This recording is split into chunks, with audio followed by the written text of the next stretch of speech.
আসসালামু আলাইকুম।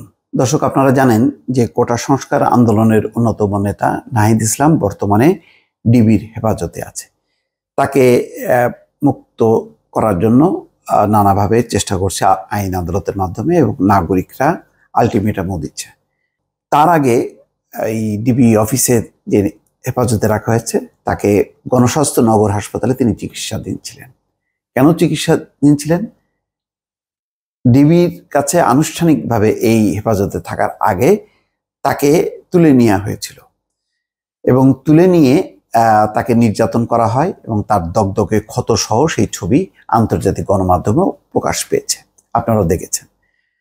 তো কারা তাকে প্রথম দফায় অর্থাৎ 20 তারিখে তুলে নিয়েছিল, সেই ঘটনাটার ব্যাপারে অনুসন্ধানী প্রতিবেদন করেছে ডেইলি স্টার।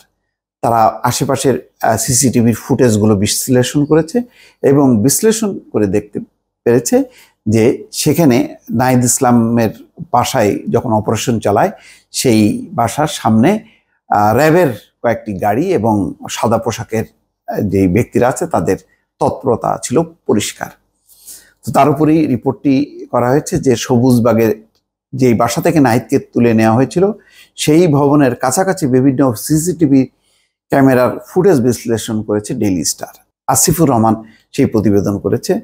কোটা সংস্কার আন্দোলনের অন্যতম সমন্বয়ক ঢাকা বিশ্ববিদ্যালয়ের শিক্ষার্থী নাহিদ ইসলামকে গত 20 জুলাই মধ্যরাতে আইন শৃঙ্খলা বাহিনী তুলে নিয়ে যায়, যদিও বিষয়টি তারা অস্বীকার করেছে। তাহলে এই নাহিদ ইসলামকে কারা তুলে নিল?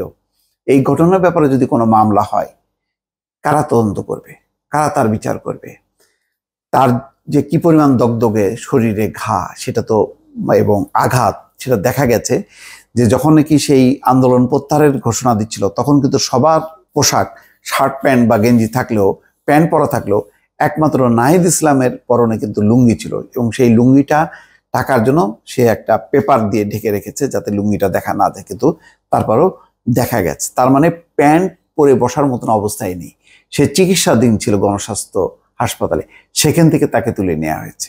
এটি কি মানবতা লঙ্ঘন করে না তার সঙ্গে? অথচ কোটা সংস্কার আন্দোলনে তিনি হচ্ছেন মূল নায়ক বা অন্যতম নেতা। ডেইলি স্টার কয়েকটি ভিডিও ফুটেজ বিশ্লেষণ করে দেখেছে, মধ্যরাতে রাজধানীর সবুজবাগে যেখান থেকে নাহিদকে তুলে নেওয়া হয়েছিল, সে সময় ওই বাসার কাছে র্যাপিড অ্যাকশন ব্যাটালিয়ন 3-এর একটি গাড়ি, একটি SUV, একটি মাইক্রোবাস ও 2টি মোটরসাইকেল উপস্থিত ছিল। তুলে নেওয়ার 24 ঘন্টা পর পূর্বাঞ্চলে জ্ঞান ফেরে নাহিদের। সারা শরীরে গুরুতর আঘাতের চিহ্ন নিয়ে হাসপাতালে ভর্তি হন তিনি। গত 26শে জুলাই হাসপাতালে চিকিৎসাধীন অবস্থায় তাকে আবার তুলে নেওয়া হয়। 20 তারিখে তুলে নেওয়া হলো, তারপরে গুরুতর আহত অবস্থায় তাকে পরদিন ফেলে রাখা হলো পূর্বাঞ্চলের একটি বিলের কাছে বা খালের ধারে। তারপরে আবার 26 তারিখে তাকে তুলে নিয়ে গেল ডিবি। নাহিদ সহ 6 সমন্বয়ককে নিরাপত্তার জন্য হেফাজতে নেওয়ার কথা বলছে ডিবি হেফাজতে নেওয়ার আগে হাসপাতালে চিকিৎসাধীন নাহিদ ডেইলি স্টারকে বলেন, 20শে জুলাই 25-30 জন সাদা পোশাকের ব্যক্তি রাত 2টার পর তাকে টেনে হিঁচড়ে একটি মাইক্রোবাসে তুলে নিয়েছিল। তারা গেট ভেঙে বাসায় ঢোকে। গাড়িতে তোলার পর নাহিদের চোখ বেঁধে ফেলা হয়েছিল। গাড়িটা প্রায় 30-40 মিনিট চলে। পরে তাকে একটি রুমে নিয়ে জিজ্ঞাসাবাদ ও মারধর করা হয়। মারধরের এক পর্যায়ে তিনি জ্ঞান হারিয়ে ফেলেন। জ্ঞান ফেরার পর একটি ওভারব্রিজের নিচে নিজেকে আবিষ্কার করেন নাহিদ। সাইনবোর্ড দেখে বুঝতে পারেন সেটি পূর্বাঞ্চল এলাকা। সেখান থেকে একটি সিএনজি অটোরিকশা নিয়ে বাসায় ফেরেন তিনি। পরে তাকে হাসপাতালে ভর্তি করা হয়।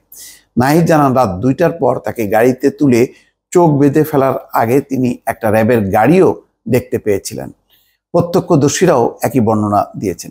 নাহিদ ও প্রত্যক্ষদর্শীদের বর্ণনার সঙ্গে দ্য ডেইলি স্টারের সংগ্রহ করা ভিডিও ফুটেজের একটি SUV, একটি মাইক্রোবাস ও একটি র্যাবের ভ্যান থামে। নাহিদের বন্ধুর বাসা, যেখানে তিনি রাতে অবস্থান করছিলেন, সেখান থেকে গাড়িগুলোর দূরত্ব মাত্র 150 মিটার। গাড়িগুলো নন্দীপাড়া মোড়ের দিক থেকে এসে প্রায় 20 মিনিট সেখানে অবস্থান করে, পরে একই দিকে ফিরে যায়। এই সময় নাহিদকে তুলে নিয়ে যাওয়া হয় বলে প্রত্যক্ষদর্শী ও নাহিদ নিজে জানিয়েছেন। 20শে জুলাই রাত থেকেই দেশ জুড়ে কারফিউ জারি করা হয়। ওই এলাকার রাস্তায় শুধু অ্যাম্বুলেন্স ও কয়েকটি ট্রাকের চলাচল ছিল। এর মধ্যেই রাতে র্যাব 3-এর ভ্যান সহ অন্য গাড়িগুলি সেখানে থামে। সিসিটিভির ফুটেজে দেখা যায় দুটি মোটরসাইকেলে পিলিয়ন ছিল এবং গাড়ি দুটির বেশিরভাগ সিটেই কেউ না কেউ বসেছিল। প্রথমে মাইক্রোবাসটি বাসার কাছাকাছি যায়। এসইউভি ও র্যাব 3-এর ভ্যানটি সেখানে 10 মিনিট অপেক্ষা করে। সে সময় এসইউভির পেছন দিকে দাঁড়িয়ে 4-5 জনকে ফোনে কথা বলতে দেখা যায়। এসইউভির পেছনের দরজা বা বনেট দুবার খোলা হয়, রাত 1:54 এবং রাত 2টায়। প্রথমবার পেছনের দরজা খুলে এক ব্যক্তি একটি হেলমেট রাখে, পরের বার আরেকজন গাড়ির পেছনে দরজা খুলে একটি বড় কাটার সহ কিছু সরঞ্জাম নেন। রাত 2:02 এসইউভি গাড়িটি নাহিদ যে ভবনে ছিল সেদিকে চলে যায়। র্যাবের ভ্যানটিও সেদিকে ফলো করে। একাধিক প্রত্যক্ষদর্শী ডেইলি স্টারকে জানিয়েছেন নাহিদকে আটক করতে সাদা পোশাকের কয়েকজন ভবনের গেটের তালা ভাঙে। পাশের একটি ভবনের একজন নিরাপত্তা রক্ষী জানান মোট 25-30 জন সাদা পোশাকের ব্যক্তি সেখানে ছিল। তাদের মধ্যে 4-5 জন সীমানা প্রাচীরের উপর দিয়ে লাফিয়ে মূল ফটকের ভেতরে ঢোকে। প্রথমে তারা লোহার রড দিয়ে মূল গেটের তালা ভাঙে।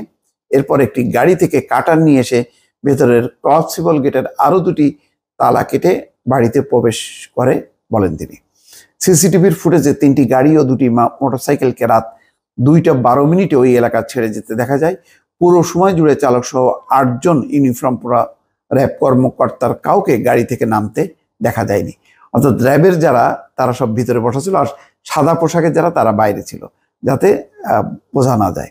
শুধু সাদা পোশাকের লোকজন যারা র্যাবের পাশাপাশি অন্যান্য গাড়িতে এসেছিল তারাই গাড়ি থেকে নামেন। ডেইলি স্টার একটি গাড়ির রেজিস্ট্রেশন নম্বর ঢাকা মেট্রো ঘ 144385 হিসাবে চিহ্নিত করেছে। তবে বিআরটি কর্তৃপক্ষ থেকে এই নিবন্ধন নম্বর যাচাই করা যায়নি, কারণ গতকাল রাতে এই প্রতিবেদন লেখা পর্যন্ত তাদের সার্ভার বন্ধ ছিল। কয়েকবার চেষ্টা করেও র্যাব 3-এর commanding officer lieutenant colonel Kazi Zubair Alam শোভনের সঙ্গে যোগাযোগ করতে পারেনি ডেইলি স্টার। একাধিকবার ফোন করা হলেও তিনি ফোন ধরেননি। র্যাবের যে মিডিয়া উইংয়ের পরিচালক কর্নেল মুনিম পেদ্দ জানান 20 জুলাই নাহিদকে তুলে নেওয়ার সঙ্গে র্যাবের কোনো সম্পৃক্ততা ছিল না। তিনি বলেন, তখন ছিল কারফিউর প্রথম রাত, সারা দেশে আমাদের 300টির বেশি গাড়ি টহলরত ছিল। আপনারা হয়তো ওই এলাকায় টহলরত কোনো গাড়ি বা অন্য কোনো কাজে যাওয়া গাড়ি দেখতে পারেন। মানে ব্যাখ্যা দেওয়ার দরকার, ব্যাখ্যা দিল। আসলে এই সমস্ত ব্যাখ্যা দিয়ে লাভ হবে না। স্বাধীন মালিক বলছেন যে আইন অনুযায়ী আইন সংস্থা যদি কোনো ব্যক্তিকে গ্রেপ্তার করে তাহলে 24 ঘন্টার মধ্যে তাকে আদালতে হাজির করতে হবে। সেটি কি করা হলো? না দর্শক, করা হয়নি। এবং এইসব আইনের এখন ধার ধারছে না কোনো কর্তৃপক্ষই। ভালো থাকবেন, আল্লাহ হাফেজ।